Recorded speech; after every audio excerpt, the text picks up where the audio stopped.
રાજ્યમાં વરસાદને લઈને હવામાન વિભાગની આગાહી આગામી 7 દિવસ રાજ્યમાં વરસાદની આગાહી કરાઈ છે। સૌરાષ્ટ્ર કચ્છ સહિતના ભાગોમાં વરસાદની આગાહી છે। થંડરસ્ટોર્મ સાથે હળવાથી મધ્યમ વરસાદની આગાહી 11-12 જૂને સૌરાષ્ટ્રમાં વરસાદની આગાહી છે। वेदर सिस्टम्स हैं, इसके साथ ही जो साउथ वेस्टर्ली विंड्स चल रही हैं लोअर लेवल्स में, स्टेट के ऊपर मॉइस्चर आ रहा है, तो इनके प्रभाव से हम एक्सपेक्ट कर सकते हैं कि गुजरात रीजन में अगले 7 दिन तक isolated light to moderate rain thunder showers हो सकते हैं।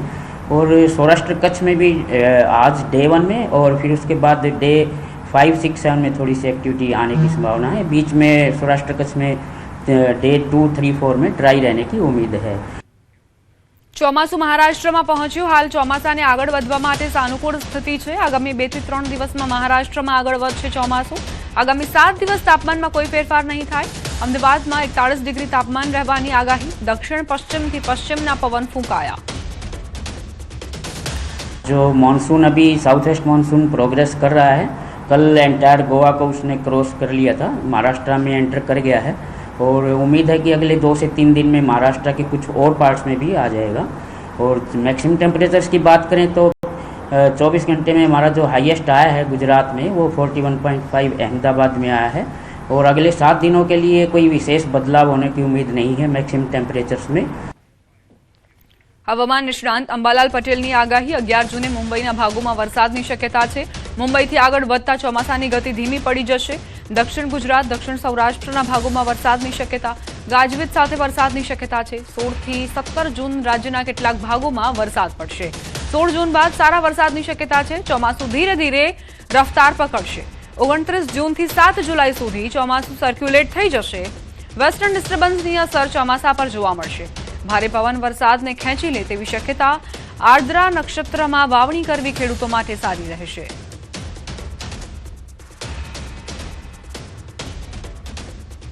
ચોમાસાનું વિધિવત છે આગમન દેશમાં થઈ ગયું છે, ત્યારે હવે ગુજરાતમાં ક્યારે તે આપણે જાણીશું। આપણી સાથે છે હવામાન નિષ્ણાંત અંબાલાલ પટેલ। કાકા, જે રીતે દેશમાં તો ચોમાસાની એન્ટ્રી થઈ ગઈ છે, પણ ગુજરાતમાં ક્યારે અને ભારે વરસાદ સાથે ગુજરાતમાં વરસાદની એન્ટ્રી થશે કે પછી એ સામાન્ય જ રહેશે? 11-12 તારીખમાં મુંબઈના ભાગોમાં વરસાદ થઈ શકે અને મુંબઈના કેટલાક ભાગમાં ગાજવીજ સાથે વરસાદ થવાની શક્યતા રહેશે। પરંતુ ધીરે ધીરે ચોમાસું આગળ વધવાની શક્યતા જોતાં ચોમાસાની ગતિ જે છે એ મુંબઈના ભાગોમાંથી થોડી મંદ પડી જવાની શક્યતા જણાય છે। પરંતુ તે પૂર્વે દક્ષિણ સૌરાષ્ટ્રના ભાગો, દક્ષિણ ગુજરાતના ભાગો અને અન્ય ભાગોમાં લગભગ પશ્ચિમ સૌરાષ્ટ્રના ભાગોમાં ગાજવીજ સાથે છૂટો છવાયો વરસાદ થવાની શક્યતા રહેશે। ચોમાસાનો વિધિવત વરસાદ લગભગ મૃગશીર નક્ષત્રમાં થઈ જવાની શક્યતા રહેશે। તારીખ 8મી જૂનથી દરિયામાં પવનનું બદલાશે।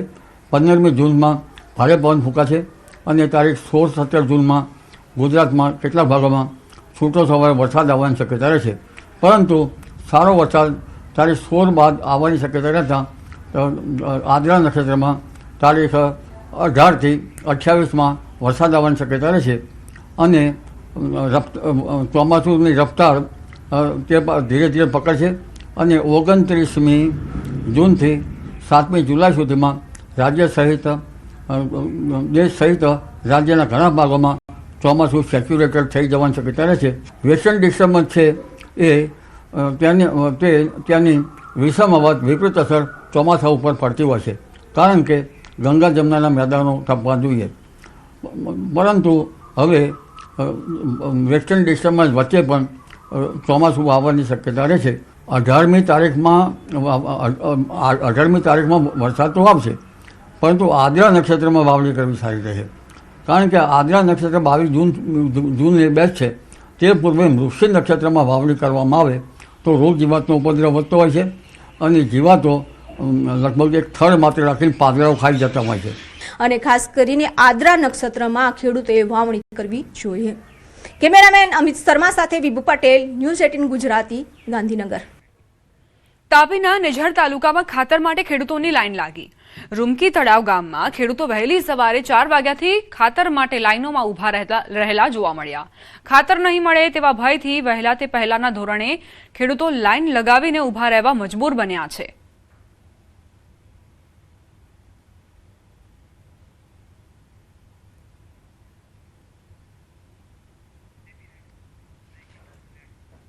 ભરૂચથી સમાચાર ભડકોદરા ગામે પાણીની ટાંકી તૂટી પડી. પાણીની ટાંકી તૂટી પડતા અફરાતફરી મચી ગઈ.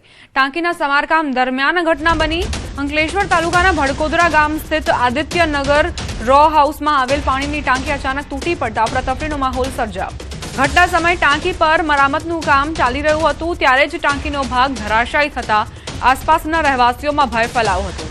સ્થાનિકોના જણાવ્યા મુજબ ટાંકી જૂની અને જર્જરિત હાલતમાં હોવાથી આ ઘટના બની હોવાનું માનવામાં આવી રહ્યું છે.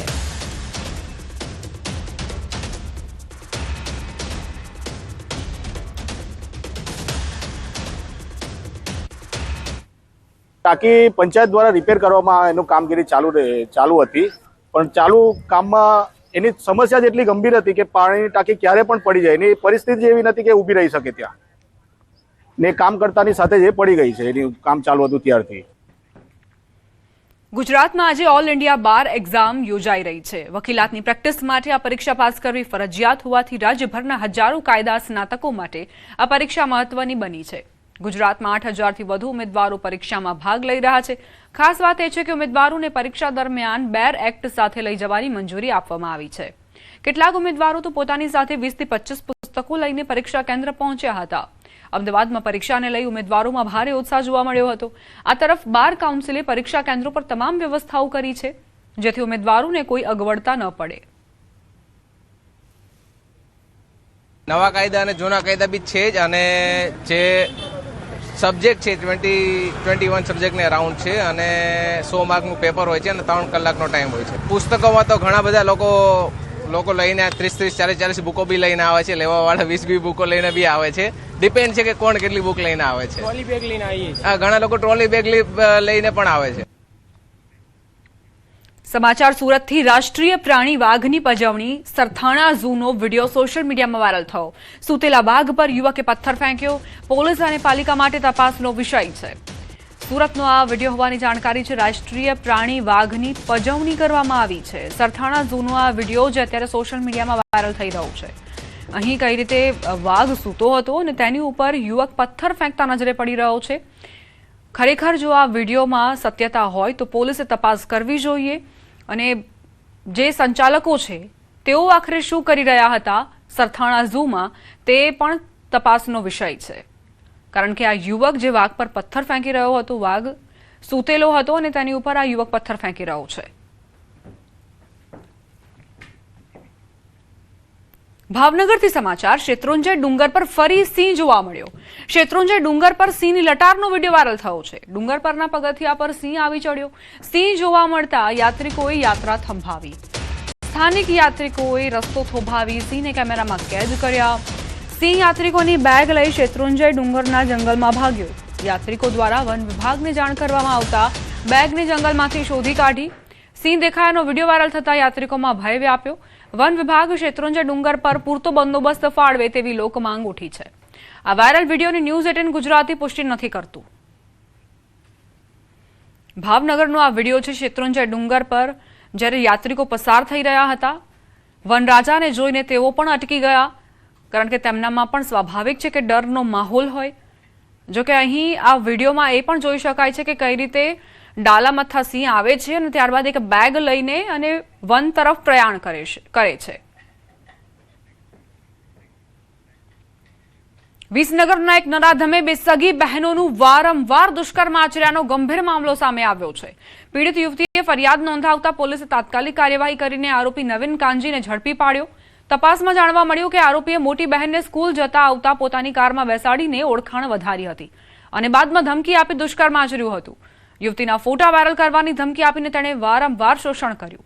આ દરમિયાન મોટી બહેને પોતાની સગી નાની બહેનને નવીનની ગાડીમાં બેસીને જતી જોઈ હતી, જે બાદ આરોપી નવીને નાની બહેનને પણ મોટી બહેનના બીભત્સ ફોટા બતાવી ધમકી આપી તેની સાથે પણ દુષ્કર્મ આચર્યું હોવાની વાત ખુલી. આ વાત જાણ્યા બાદ બંને બહેનોએ આરોપી સાથે સંપર્ક તોડી નાખ્યા, જે બાદ આરોપીએ તેમના ફોટા સોશિયલ મીડિયામાં વાયરલ કર્યા હતા. જોકે કોર્ટ દ્વારા આરોપીને 2 દિવસના પોલીસ રિમાન્ડ પર મોકલવામાં આવ્યો છે અને આ મામલે વધુ તપાસ ચાલી રહી છે. થોડા સમય બાદ બંને બહેનોને સમજમાં આવતા કે આ ખોટું થઈ રહ્યું છે, તો એ બંને સંબંધ એની સાથે કાપી નાખ્યો. તો આ ઈસમે આના જે ફોટા ન્યૂડ હતા એ સોશિયલ મીડિયામાં વાયરલ કર્યા અને આ વાયરલ થયા ફોટાના સમાચાર વાલીને થતા એ વાલી સાથે બંને સહાયક ફરિયાદી પોસ્ટે આવતા અમે ગઈકાલે ગુનો તાત્કાલિક દાખલ કરી અને આરોપીને તરત જ અટક કરી અને પોલીસની કસ્ટડીમાં લીધેલ છે. ભરૂચમાં ક્રૂડ ઓઇલ